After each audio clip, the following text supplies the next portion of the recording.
ఇప్పుడే country delight యాప్ని download చేసుకోండి. Download the country delight app now.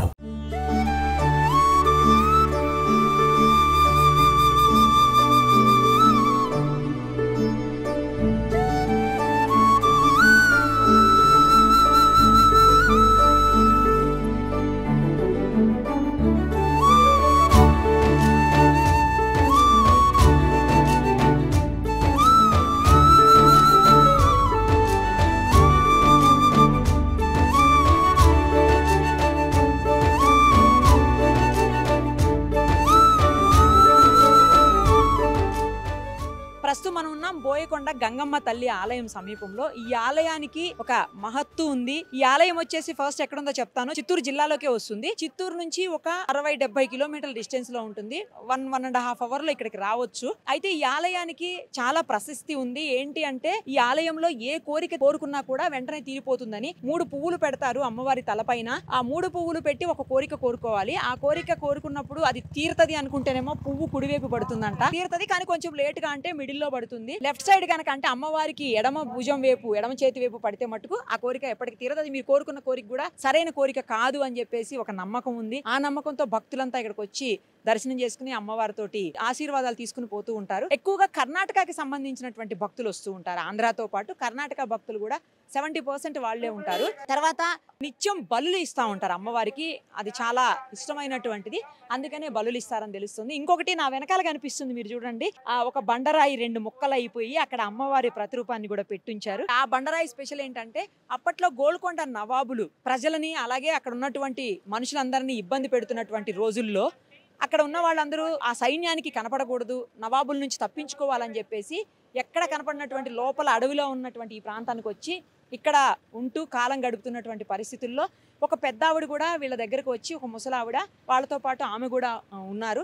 ఉన్న తర్వాత ఆమె రోజు ఉదయం నుంచి సాయంత్రం వరకు ఉండేవాళ్ళు. అంటే సాయంత్రం అయ్యేసరికి మాయమైపోయేవాళ్ళు. ఎలా మాయమైపోతున్నారు, ఎక్కడికి వెళ్తున్నారని చెప్పేసి వీళ్ళందరూ కలిసి సెర్చ్ చేస్తే మొత్తం వెతుకుతే ఒక చోట అమ్మవారు చాలా మంది దేవతలతో కూర్చొని బంగారు పుయ్యాలు ఊగుతున్నటువంటి పరిస్థితి వాళ్ళు చూశారు. అది తిరిగి వాళ్ళు వచ్చేసారు. నెక్స్ట్ డే పొద్దున్నే మామూలుగా అమ్మవారు వచ్చినప్పుడు అందరూ అప్పుడు వరకు ముసలావిడిని పెద్దగా పట్టించుకోలేదు. పెద్ద ఆవిడ కదా, ఆవిడికి మనం అనవసరంగా అన్నం పెట్టాల్సి వస్తుంది, మనమే తినే పరిస్థితి లేదని బాధపడుతున్న సందర్భంలో పట్టించుకునేవాళ్ళు కాదు. అప్పుడు నెక్స్ట్ డే ఎప్పుడైతే ఈ ఘటన చూసారో నెక్స్ట్ డే పొద్దున వెళ్ళి అమ్మవారి కాళ్ళ మీద పడిపోయి, పెద్ద ఆవిడ కాళ్ళ మీద, మీరే మమ్మల్ని కాపాడడానికి వచ్చారని వాళ్ళకి అర్థమైతే ఆ తర్వాత అనుకోకుండానే ఈ సైన్యం వీళ్ళని వెతుక్కుంటూ వచ్చి ఇక్కడ కూడా వాళ్ళ మీద దాడులు ప్రారంభిస్తున్నటువంటి తరుణంలో పెద్ద ఆవిడ ఆ నవాబుల సైన్యాన్ని అంతటినీ కూడా అడ్డంగా నరుక్కుంటూ వాళ్ళని తరిమి కొట్టేటువంటి పరిస్థితుల్లో ఆ మధ్యలోనే ఏది అడ్డం వస్తే దాన్నల్లా ఉగ్ర రూపం దాల్చి, ఏది అడ్డొస్తే దాన్ని అంతటినీ కూడా నరుక్కుంటూ వెళ్ళినప్పుడు ఇదిగో ఈ బండరాయిని కూడా ఆవిడ కట్ చేసుకుంటూ వెళ్ళిపోయారట. అది ఇప్పటికీ అక్కడే అలాగే ఉంచేశారు.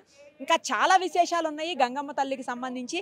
అవన్నీ మనం ఈవో గారితోటి, ప్రధాన అర్చకులతోటి అందరితో మాట్లాడి తెలుసుకుందాం రండి. బోయకొండ అమ్మవారి ఆలయానికి ఈవోగా ఉన్నారు మీరు గత కొంతకాలంగా. అమ్మవారి విశేషాలు చెప్పండి. ముఖ్యంగా కర్ణాటకకి సంబంధించినటువంటి భక్తులు ఇక్కడ ఎక్కువగా వస్తారని వింటున్నాను. తర్వాత అమ్మవారి దగ్గరకు వచ్చినటువంటి ఏ ఒక్కరికైనా అనుకున్నది 100% సక్సెస్ఫుల్ గా అవుతుంది అని అంటున్నారు. నిజమేనా? నిజమేమ్మా. చిత్తూరు జిల్లా చౌడేపల్లి మండలం దిగోపల్లి గ్రామంలో కొండ మీద వెలిసి ఉన్న శ్రీ బోయకొండ గంగమ్మ కోరిన కోరికలు తీర్చే కల్పవల్లి అని అంటారు. అది 100% వాస్తవము. ఈ దేవస్థానానికి అధికంగా కర్ణాటక భక్తాదులే వస్తుంటారు. శ్రావణ మాసము, కార్తీక మాసం మినహా సంవత్సరంలో 10 నెలలు కర్ణాటక భక్తాదులు విపరీతంగా వస్తారు. ఇక్కడ విశేషం, అమ్మవారి విశేషం ఏమనగా అమ్మవారిని పుష్పం అడుగుట, అనగా అమ్మవారి శిరస్సు పైన అర్చకులు 3 పూలు పెడతారు. భక్తుడు తన కోరికను, ఒక కోరికను ఏదో మనసులో అనుకుని మొక్కోవాలను. వారి కోరిక నెరవేరేట్లయితే కుడిపక్క పడడము, పని కాదంటే ఎండపక్క రావడము, పని లేట్ అంటే మధ్యలో పడ్డం అడుగుతుంది. ఆ విధంగా చాలామంది కర్ణాటక భక్తాదులు వారి కోరికలు అనగా బోరు వేయటానికి, లేదా పంట ఈసారి బాగా వస్తుందా, బిడ్డలకు వివాహము, హెల్త్ బాగలేకపోవడం, దేనికైనా కూడా ఇల్లు కొనేదానికి ప్రతి ఒక్క విషయానికి కర్ణాటక భక్తులు ఎస్పెషల్లీ ఎక్కువ వాళ్ళు ఆ విధంగా అమ్మవారిని ముక్కొని ఆ పడిన పువ్వు తీసుకొని వెళ్తారు. అదేవిధంగా రెండవ ఇంపార్టెన్స్ ఏమంటే బోయకొండ కింద అమ్మవారి పవిత్ర తీర్థం. అనాదిగా కూడా మూలస్థానంలో ఉన్న ఎదురుగా కోనేరులోని తీర్థాన్ని తీసుకొని అమ్మవారి దగ్గర ఉన్న పసుపు కుంకుమ కలిపి అమ్మవారి పాదాలు పెట్టి దగ్గర పెట్టి తీర్థం విక్రహిస్తాం. ఒక బాటలు 20 రూపాయలు అనమాట. ఆ బాటలు తీసుకుని వెళ్ళిపోయి కర్ణాటక వాళ్ళు కానీ మన ఆంధ్ర భక్తులు కానీ మెయిన్ చిన్న బిడ్డలకు అమ్మ పోసింటే వారికి కానీ పంట పొలాల మీద ఈ పశువులు, గొర్రెలు, మేకలు, పొటేళ్లకు ఏదైనా అంటువ్యాధులు వస్తే వాటికి ఉపయోగిస్తారు. నమ్మకంతో చేస్తే వాళ్ళకంతా బాగా అవుతాయని నమ్మకంతో భక్తులు ఏం చేస్తారంటే ఒకసారి పువ్వు అడిగేసిపోయి తీర్థం తీసుకుపోయినాక వాళ్ళ కోరిక నెరవేరుతానే మళ్ళీ వచ్చి మళ్ళీ ఒక పొటేలు మేకను వాళ్ళ శక్తాన్ని తీసుకొని బంధుమిత్రులతో వచ్చి ఇక్కడ అమ్మవారిని దర్శించుకొని కింద అమ్మవారి సమర్పించిన మేకను బలి ఇచ్చి విందు భోజనం చేసుకుని వెళ్తారు. తెల్లవారు సాయంత్రం కింద భక్తులు వెళ్ళిపోతుంటారు. ఆదివారం తెల్లవారి 6 నుంచి సాయంత్రం 3 వరకు ఉంటారు భక్తులు ఎక్కువ రష్. ఆ తర్వాత మంగళవారము, శుక్రవారం మాత్రం అమ్మవారికి 10:30 నుంచి 12 రావుకాలంలో పంచామృత అభిషేకం ఉంటుంది. ప్రతి శుక్రవారము ప్రతిరోజు ఉదయం 5 గంటలకు అమ్మవారికి అభిషేకం జరుగుతాము. 6 గంటలకు దర్శనం ఏర్పాటు చేస్తాము. 6 నుంచి నిరవధికంగా సాయంత్రం 6:30 గంటల వరకు అమ్మవారి దర్శనం ఉంటుంది. ఫ్రీ దర్శనం ఉంది, టికెట్ దర్శనాలు ఉన్నాయి. చిన్నపిల్లలు వృద్ధులు వస్తే వాళ్ళకి సపరేట్ దర్శనము. కోనేటి అందు స్నానం ఆచరిస్తే ఆడవాళ్ళు బట్టలు మార్చుకుందానికి సపరేట్ రూములు, క్యూ లైన్లో ఉన్న వాళ్ళు కానీ భక్తులు ఎవరికైనా చంటి బిడ్డలకు పాలు ఇవ్వాలంటే వాటికి సపరేట్ రూములు దేవస్థానం తరఫున ఏర్పాటు చేసినాము. కావున ప్రతి ఒక్క భక్తుడు ఈ అమ్మవారిని దర్శించుకొని అమ్మవారి కృపకు పాత్రులు కావాలని కోరుకుంటున్నాను. రాహుకాలం టైంలో అంటే శుక్రవారం నాడు ప్రత్యేక పూజలు చేస్తారు అని విన్నాను నేను. ఆ ప్రత్యేక పూజలు 1.5 గంటల పాటు చేస్తారు, భార్యాభర్తలు ఇరువురు కూర్చుని అని అంటున్నారు. మీరు అడిగిన ప్రశ్న ఇక్కడ సమాధానం లేదు. ఎందుకంటే ఇడులో భార్యాభర్తలు ఇద్దరు ఆ పూజ అనేది ఏం లేదు. రావుకాలంలో శుక్రవారం అభిషేకం మాత్రమే, అమ్మవారికి శుక్రవారం అభిషేకం మాత్రమే. కాళహస్తి దేవస్థానంలో రావుకేతు పూజలు ఉన్నాయన్నమాట. రావుకాలంలో ప్రత్యేకంగా ఇక్కడ లేదండి, ఇక్కడ అభిషేకం అంతే. అభిషేకంలో భార్యాభర్తలు కూర్చొని చేస్తారా? ఎవరైనా కూర్చోవచ్చండి, ఎవరైనా కూర్చోవచ్చు. భక్తులు 1000 రూపాయలు టికెట్ కొని కూర్చోవచ్చు, సేవలో కూర్చోవచ్చు. వారికి శేషవస్త్రము, రేవిక, అమ్మవారిది పసుపు, అభిషేక పసుపు, పంచామృతము, ప్రసాదం డబ్బాలు దేవస్థానం బహుమతిగా ప్రసాదంగా ఇస్తాము. బోయపాటి గంగమ్మ తల్లి దేవాలయానికి సంబంధించినటువంటి వేద పండితులు ఉన్నారు ప్రస్తుతం మనతో పాటు. గోవర్ధన్ ఘనపాటి గారు, ఒకసారి వారితో మాట్లాడదాం. అమ్మవారికి సంబంధించినటువంటి మరిన్ని విశేషాలు వారిని అడిగి తెలుసుకుందాం. శ్రీమాత్రే నమః. సర్వమంగళ మాంగళ్యే శివే సర్వార్థ సాధికే శరణ్యే త్ర్యంబకే దేవి గౌరీ నారాయణి నమోస్తుతే. ఇక్కడ అమ్మవారు మనకు బ్రాహ్మీ మాహేశ్వరి చైవ కోమారి వైష్ణవి తథా వారాహి చైవచేంద్రాణి చాముండా సప్తమాతృక స్వరూపమైనటువంటి మహాకాళి, మహాలక్ష్మి, మహాసరస్వతి స్వరూపంగా శ్రీ బోయకొండ గంగమ్మ అమ్మవారిగా భక్తాదులందరికీ కూడా దర్శనమిస్తున్నారు. మనం ఏ కోరిక కోరుకున్నా కూడా అమ్మవారి దగ్గర సత్యంగా విశేషంగా నెరవేరుతుందండి. కర్ణాటక భక్తాదులకు, ఆంధ్ర భక్తాదులకు, తమిళనాడు భక్తాదులకు అమ్మవారు కల్పవల్లిగా విశేషంగా ఉన్నారు. ఇక్కడ ప్రతి శుక్రవారం కూడా రాహుకాల సమయంలో 10:30 గంటల నుండి 12 గంటల వరకు ఉదయం పూట అత్యంత వైభవంగా విశేషమైనటువంటి ఫలపంచామృత అభిషేక పూర్వకమైనటువంటి మంగళద్రవ్య అభిషేక కార్యక్రమములు, 12:05 దివ్య మహామంగళహారతి అంతా కూడా జరగడము. అట్లానే ప్రతి సంవత్సరం జరుగుతున్నట్లుగా ఈ సంవత్సరం కూడా అమ్మవారి యొక్క సన్నిధానంలో శరన్నవరాత్రి మహోత్సవ కార్యక్రమాలు పాడ్యమి విజయ నుంచి మొదలుకొని దశమి విజయదశమి పర్యంతము కూడా ప్రతినిత్యము కూడా మహాకాళి, మహాలక్ష్మి, మహాసరస్వత్యాత్మకమైనటువంటి శ్రీ దుర్గా చండికా పరమేశ్వరి కలశస్థాపన పూర్వకమైనటువంటి షోడశ ఉపచార పూజలు, దేవి ఖడ్గమాల నామావళితో కుంకుమార్చన, పుష్పార్చనలు చేసి ధూపదీప నైవేద్యాది మహామంగళహారతులు అయిన తర్వాత శాంతి పూజలుగా అందుకున్న తర్వాత ప్రతిరోజు కూడా ఈ యొక్క శరన్నవరాత్రిలో విశేషమైనటువంటి హోమ కార్యక్రమాలన్నీ కూడా చేయడం జరుగుతుంది. మహాగణపతి ఆదిత్యాది నవగ్రహ మహామృత్యుంజయ సహితమైనటువంటి దుర్గా చండికా హోమములు, మహాలక్ష్మీ హోమములు, పూర్ణాహుతి పూజ, పూర్ణాహుతి కార్యక్రమాలన్నీ కూడా చేసి విశేషమైనటువంటి చివరి రోజున అమ్మవారికి విశేషమైనటువంటి మహాపూర్ణాహుతి కార్యక్రమం అంతా కూడా చేయడం. తద్వారా వచ్చేటటువంటి భక్తాదులు ఏ కోరికలైతే అని మనం కోరుకుంటామో ఆ కోరికలంతా కూడా అమ్మవారు తక్షణ మాత్ర రూపంలో సిద్ధి జరిగేటట్లుగా ఒక ఆశీర్వాదం అంతా కూడా ఇవ్వడం జరుగుతుంది. తద్వారా ఇంకా విశేషంగా అమ్మవారికి ప్రతి సంవత్సరం మాఘమాసంలో 3 రోజుల పాటు లలితా సహస్రనామ పూర్వకమైనటువంటి కుంకుమార్చనలు, అట్లానే ప్రతి పౌర్ణమికి కూడా విశేషమైనటువంటి చండీ హోమం అంతా కూడా చేయడం ఇక్కడ జరుగుతూ ఉన్నది. ఇక్కడ ఇవి విశేషంగా జరిగేటటువంటి కార్యక్రమాలు. అట్లానే విశేషంగా కోర్టుకు సంబంధించినటువంటివి, భూమికి సంబంధించినటువంటివి, ఈ శత్రు నరదృష్టి దోషములకి నివారణ చేయడానికి అమ్మవారు చాలా కల్పవల్లిగా ఉన్నారు. తప్పకుండా.